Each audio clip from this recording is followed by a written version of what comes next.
इस YouTube channel में आप सभी का स्वागत है। आज का हमारा टॉपिक है विज्ञान, कक्षा 9, अध्याय 2 और अध्याय का नाम है क्या हमारे आसपास के पदार्थ शुद्ध हैं। इस अध्याय की एक वीडियो हमने पहले भी बनाई है, आप उस वीडियो को प्लेलिस्ट में जाकर देख सकते हैं। और आज हम इस अध्याय की दूसरी वीडियो शुरू करते हैं और इसमें है निलंबन क्या है। निलंबन एक विषमांगी मिश्रण है जिसमें विलेय पदार्थ के कण घुलते नहीं बल्कि माध्यम की समष्टि में निलंबित रहते हैं। इन निलंबित कणों को आँखों से देखा जा सकता है। इससे आगे निलंबन के गुणधर्म। यह एक विषमांगी मिश्रण है, इसके कण आँखों से देखे जा सकते हैं। ये निलंबित कण प्रकाश की किरणों को फैला देते हैं। इससे आगे है जब इन्हें शांत छोड़ दिया जाता है तो ये कण नीचे बैठ जाते हैं, अर्थात निलंबन स्थायी होता है। छानन विधि द्वारा इन कणों को मिश्रण से अलग किया जा सकता है। प्रश्न, निलंबन प्रकाश की किरणों को फैलाता है, परंतु जब इसे शांत छोड़ दिया जाता है तो विलयन में से प्रकाश का प्रकीर्ण क्यों रुक जाता है। तो इसमें यहाँ पर है निलंबन को शांत छोड़ने से निलंबन के सभी कण नीचे बैठ जाते हैं। सह शब्द है नीचे छोड़ने से।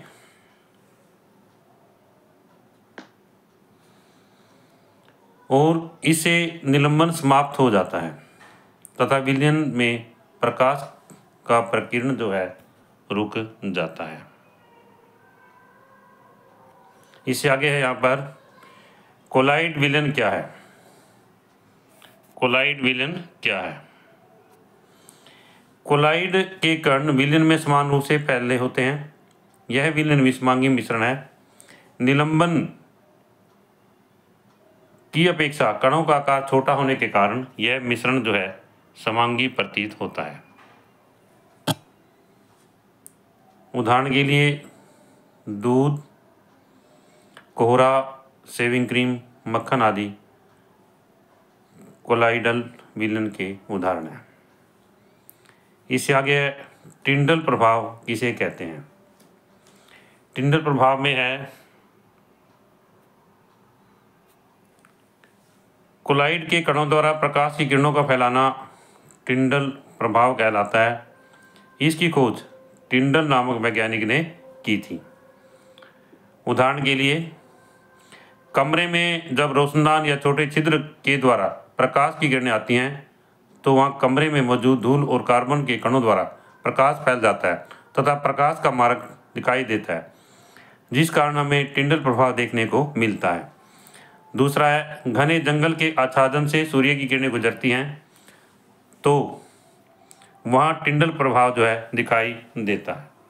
तो इसमें यहाँ पर ये घना जंगल दिखाया गया है और इसमें इसके द्वारा जो सूर्य की किरणें हमें गुजरती हैं वहाँ पर हम इस प्रभाव को देख सकते हैं। तो इसमें यहाँ पर जो टिंडल प्रभाव है ये यहाँ पर ये चित्र है, इसमें दिखाया गया है। इसके अंदर ए भाग में कॉपर सल्फेट का विलयन जो है दिखाया गया है और बी भाग में दूध तथा पानी का मिश्रण जो है दिखाया गया है। यहाँ पर जो कॉपर सल्फेट का विलयन है वो टिंडल प्रभाव को नहीं दिखाता और दूसरे में दूध तथा पानी का मिश्रण जो है टिंडल प्रभाव को दिखाता है। इससे आगे है जंगल के कोहरे में छोटे छोटे जल के कण कोलाइड कणों के समान व्यवहार करते हैं। कोलाइड के गुणधर्म। यह एक विषमांगी मिश्रण है। कोलाइड के कणों का आकार छोटा होने के कारण इसे बिना किसी सूक्ष्मदर्शी के आंखों से नहीं देखा जा सकता। इससे आगे है यहाँ पर इसमें इसके कण इतने बड़े होते हैं कि प्रकाश की किरणों को फैलाते हैं तथा उसके मार्ग की दृश्य बनाते हैं। जब उसे शांत छोड़ दिया जाता है तो इसके कण तल पर बैठ जाते हैं। इसके कणों को छानना विधि द्वारा मिश्रण से पृथक नहीं किया जा सकता। इन्हें अपकेंद्रण विधि के द्वारा अलग किया जा सकता है। कोलाइडल विलयन तथा परिक्षिप्त प्रावस्था और परिक्षेपण माध्यम से बनता है। आगे परिक्षिप्त प्रावस्था या डिस्पर्स फेज किसे कहते हैं? विलय पदार्थ की तरह का घटक या परिक्षिप्त कण जो कि कोलाइडल रूप में रहता है उसे परिक्षिप्त प्रावस्था कहते हैं। परिक्षेपण माध्यम किसे कहते हैं? परिक्षेपण माध्यम में क्या है? वह घटक जिसमें परिक्षिप्त प्रावस्था निलंबित रहता है उसे परिक्षेपण माध्यम कहते हैं। कोलाइड को परिक्षेपण माध्यम ठोस, द्रव या गैस की अवस्था और परिक्षिप्त प्रावस्था के अनुसार वर्गीकृत किया जाता है। तो इसमें यहाँ पर ये सारणी दी गई है, इसमें कोलाइड के कुछ सामान्य उदाहरण दिए गए हैं और इन सामान्य उदाहरणों में जैसे द्रव है इसमें परिक्षेपण माध्यम दिया गया है और परिक्षिप्त प्रावस्था दी गई है। जैसे द्रव है परिक्षिप्त प्रावस्था है और परिक्षेपण माध्यम गैस है इसमें। तो प्रकार एरोसोल है, उदाहरण है कोहरा, बादल, कुहासा आदि। इस तरह से ये सभी उदाहरण दिए गए हैं। हम इन उदाहरणों को यहाँ इस सारणी में पढ़ सकते हैं। तो इसमें यहाँ पर जैसे ठोस है, ठोस परिक्षिप्त प्रावस्था है और परिक्षेपण माध्यम गैस है, इसमें प्रकार के एरोसोल है। उसके उदाहरण धुआं, स्वचालित वाहन का निथार आदि। इस तरह से हम इस सारणी को पढ़ सकते हैं। इसके बाद में हमने यहाँ पर छानने के विषय में कई बार आया है यहाँ पर कि कोई वस्तु है या कोई द्रव है, हम उसको पदार्थ को कैसे छानते हैं। तो इसमें ये दिखाया गया है कि यह एक छन्ना कागज है या छानक पत्र कहते हैं इसको। ये गोलाकार होता है। तो सबसे पहले इसको बीच में से मोड़ लेते हैं।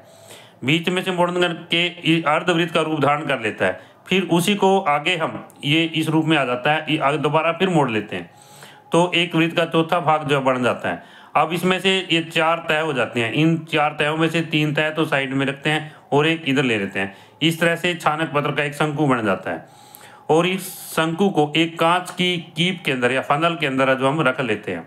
इसमें 3 साइड, एक साइड में होगी और एक में होगी। अब क्या करते हैं, नीचे एक टेस्ट ट्यूब है या परख नली है यहाँ पर और एक कांच की छड़ की सहायता से हम इसमें धीरे धीरे जो द्रव है जिसको हमने छानना आता है वो डालते हैं। उसको धीरे धीरे डालते हैं ताकि छन्ना कागज फटना नहीं चाहिए। इस तरह से हम जो द्रव है, छाना हुआ द्रव प्राप्त कर लेते हैं। यदि यह वीडियो आपको अच्छी लगे तो आप इस वीडियो को लाइक करें, शेयर करें और यदि आप इस चैनल पर नए हैं तो इस चैनल को सब्सक्राइब करें तथा कमेंट बॉक्स में आपको यह वीडियो कैसी लगी इसके विषय में ज़रूर बताएं।